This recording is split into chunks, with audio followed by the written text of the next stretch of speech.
Estimating an electrical fire damage repair job involves several key steps. The first step is to define the scope of work. In this case, the scope includes rewiring and repairing fire and smoke damage in one room, replacing existing light circuits throughout the house, repairing smoke damage throughout the house, installing 4 ground fault interrupter outlets, installing 15 single-pole switches, installing 15 receptacles, installing 6 television jacks, installing 2 phone jacks, and hanging customer-supplied lights. Next, estimate the material costs. A rough estimate for materials is $500. This figure can be adjusted based on specific needs after a thorough assessment. Then you should create a labor estimate. This involves breaking down the job into tasks and estimating the time required for each. Here is an example of a possible schedule. Day 1. Remove and dispose of damaged wiring and fixtures. Install new ground fault interrupter outlets, switches, and receptacles. Run new wiring for light circuits. Day 2. Install new light fixtures, repair smoke damage to existing wiring, install television and phone jacks. Day 2.5. Hang customer supplied lights, perform final inspection and testing. A labor cost estimate is then calculated based on the time estimate, like $2,000 for 8 hours per day or $250 per day, plus the material costs of $500, resulting in a total estimate of $2,500. Assumptions can include items such as the house is a single-story structure with approximately 1,200 square feet of living space. The fire was contained to a single room and did not spread to the attic or other areas of the house. The existing wiring and fixtures are in good condition outside of the fire-damaged area. The customer will provide the necessary light fixtures, and no structural damage or mold remediation is required. More detail on each of these steps follows. First, let's talk more about defining the scope of work. A precise scope definition is crucial for an accurate estimate. This involves identifying all the tasks required to restore the electrical system to its pre-fire condition and ensuring safety and compliance with electrical codes. The primary elements include the initial assessment, the demolition of damaged materials, the installation of new wiring and devices, and the final testing and inspection. When assessing the damage, carefully inspect the affected area to determine the extent of the fire and smoke damage. Look for burnt or melted wiring, damaged outlets and switches, and any signs of smoke exposure. Check the condition of the electrical panel and branch circuits to ensure they are safe and functioning properly. Smoke can penetrate deeply into wiring and can cause corrosion over time, making it essential to replace affected wiring, even if it appears to be intact. For demolition, safely remove all damaged wiring, outlets, switches, and light fixtures.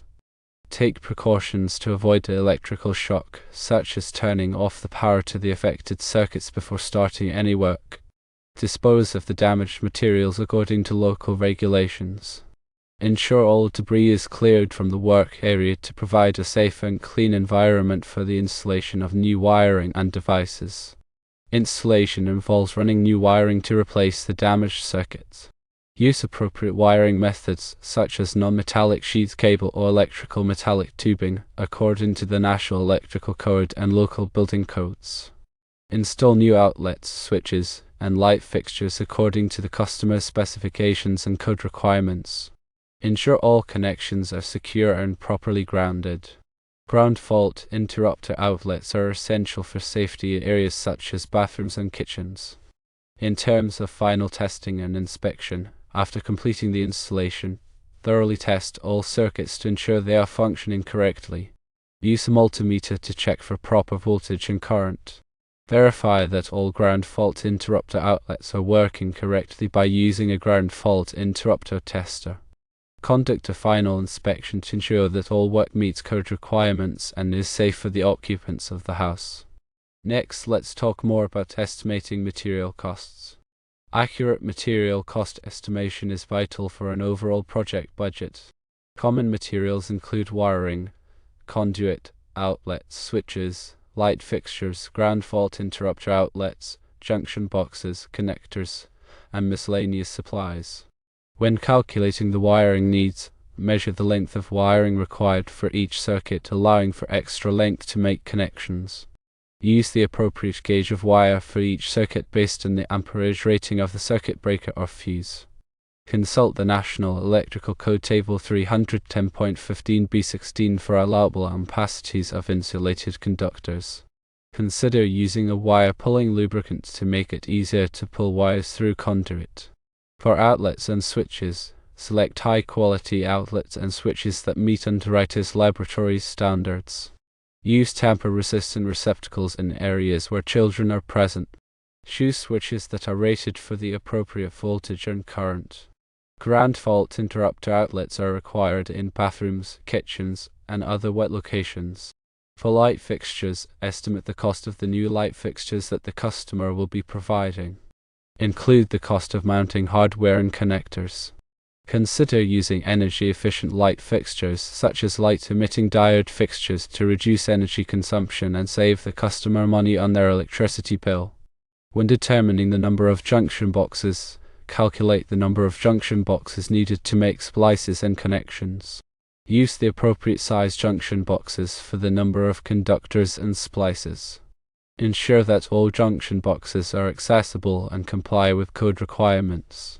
For connectors, select the appropriate connectors for the type and size of wiring being used. Use twist-on wire connectors for making splices in junction boxes. Use cable connectors to secure non-metallic sheet cable to junction boxes and electrical panels. For miscellaneous supplies, include the cost of miscellaneous supplies such as tape, wire nuts, cable ties, and conduit straps.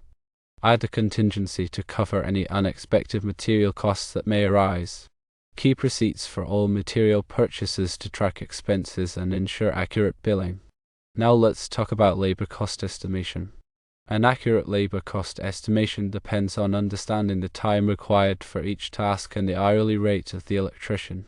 Key factors include the electrician's hourly rate, the complexity of the job, the number of workers required, and any potential delays. When estimating the electrician's hourly rate, consider the experience and skill level of the electrician. Research the prevailing wage rates for electricians in your area. Factor in overhead costs such as insurance, vehicle expenses, and office expenses. When assessing the complexity of the job, evaluate the difficulty of the work and the time required to complete each task.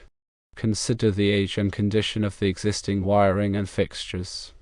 Account for any obstacles that may impede progress, such as difficult access or confined spaces. For the number of workers required, determine whether the job can be completed by one electrician or if additional workers are needed. Consider the size and scope of the project. Factor in the need for apprentices or helpers to assist with tasks such as wire pulling and material handling. When accounting for potential delays, consider potential delays due to weather, material shortages, or unexpected problems. Add a contingency to cover any unforeseen circumstances that may arise. Communicate with the customer to ensure that they understand the potential for delays and the impact on the overall project schedule. Day 1 would involve removing and disposing of damaged wiring and fixtures. This includes disconnecting the power to the affected circuits and safely removing all damaged wiring, outlets, switches, and light fixtures. Dispose of the damaged materials according to local regulation. Install new ground fault interrupter outlets, switches, and receptacles. This includes mounting the new outlets and switches in the appropriate locations and connecting the wiring according to code requirements. Run new wiring for light circuits. This includes installing new non-metallic sheath cable or electrical metallic tubing to supply power to the light fixtures. Day 2 would involve installing new light fixtures. This includes mounting the new light fixtures and connecting the wiring according to the manufacturer's instructions. Repair smoke damage to existing wiring. This includes cleaning the existing wiring with a smoke damage cleaner and inspecting it for any signs of damage. Replace any damaged wiring or connectors. Install television and phone jacks. This includes mounting the television and phone jacks in the appropriate locations and connecting the wiring according to code requirements. Day 2.5 would involve hanging customer-supplied lights. This includes installing the light fixtures provided by the customer and connecting the wiring according to the manufacturer's instructions. Perform final inspection and testing. This includes testing all circuits to ensure that they are functioning correctly and verifying that all ground fault interrupter outlets are working properly. Conduct a final inspection to ensure that all work meets code requirements and is safe for the occupants of the house. In terms of pricing and providing the estimate, pricing strategies can include cost-plus pricing, competitive pricing, and value-based pricing. A written estimate is a professional way to present the pricing, scope, and terms of the project to the customer.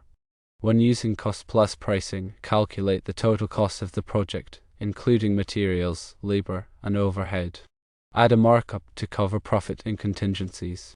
This method ensures that you are compensated for all of your expenses and that you make a reasonable profit.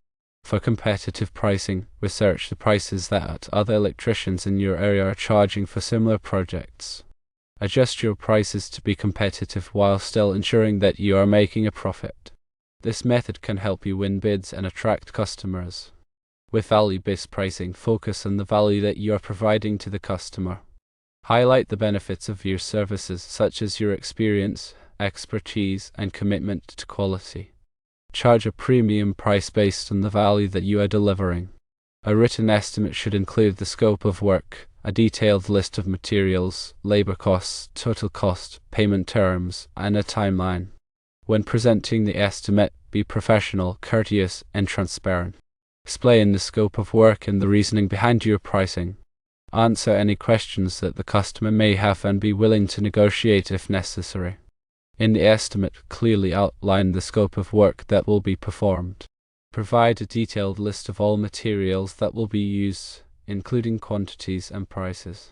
Specify the hourly rate for labor and the estimated number of hours required to complete the project. Calculate the total cost of the project, including materials, labor, and any applicable taxes or fees. Include the payment terms, such as the deposit amount, payment schedule, and accepted methods of payment. Provide a timeline for the project, including the start date, estimated completion date, and any milestones along the way. By following these steps, you can create accurate and professional estimates for electrical fire damage repair jobs and increase your chances of winning bids and satisfying customers. Remember to be thorough in your assessment, accurate in your calculations, and transparent in your communication with the customer. This will help you build trust and establish a strong reputation in your community.